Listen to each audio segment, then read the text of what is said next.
John Redwood. Madam Deputy Speaker, I remind the House that in the Register of Interest I have declared that I am a registered investment advisor, but I'm obviously not speaking on their behalf in this debate. It seems to me that there is common ground amongst all parties in this House that we need to collect a decent amount of tax revenue, and that we want to make sure that those who are rich, particularly companies that seem to generate a lot of turnover and possibly profit, should pay their fair share.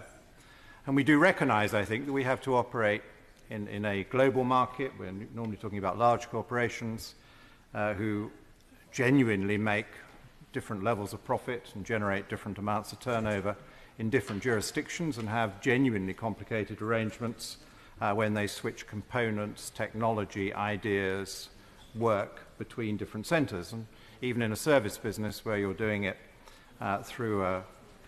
electronic communication, digital activity, there may be different people in different centres around the world who are all contributing to servicing that client or dealing with that particular product. So there are genuine issues for the honest company in trying to define and measure precisely where work is done, where added value is greatest, what is a fair attribution. And so I think we as legislators have to both understand that complexity and then try and come up with a good judgment collectively and globally between the main jurisdictions over what is a fair way to instruct those global companies to report in our different jurisdictions so that sensible amounts of tax are captured. But I think we also need to remember that we as legislators often help create the very problem that offends quite a lot of MPs because we do speak with forked tongue when it comes to tax matters. Because quite often this House, when discussing tax, is wanting to offer tax breaks.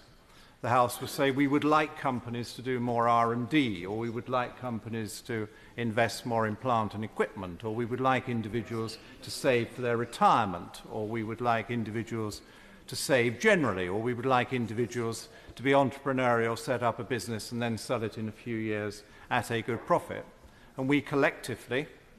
decide that we should encourage more of that conduct by letting people off income tax or capital gains tax or corporation tax or some combination of general taxes as an incentive to them to behave in the way we would like. And I think we must therefore take some responsibility for tax avoidance, obviously not for law breaking, but for those who use the tax breaks we provide. And we're now trying to define something which isn't strict law breaking, which we all condemn and is an enforcement matter,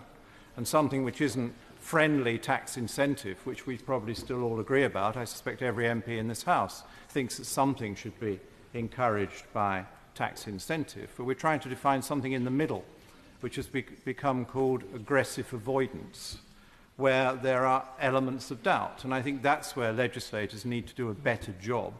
because we need to be able to say to people and companies, this is illegal conduct and you will be prosecuted, and everything else is legal conduct and it meets your obligations. And if we find we're not collecting enough tax, then maybe the problem lies with us, and maybe we need to have to review the whole range of incentives and tax breaks that we are offering, because that may be the origin of the problem, that we do not seem to be collecting as much tax as maybe we need, or maybe collectively we would like to meet the requirements of our public services and other needs. So, Mr. Speaker, I will keep my remarks suitably brief, but I think we need a certain amount of humility as legislators. It is very easy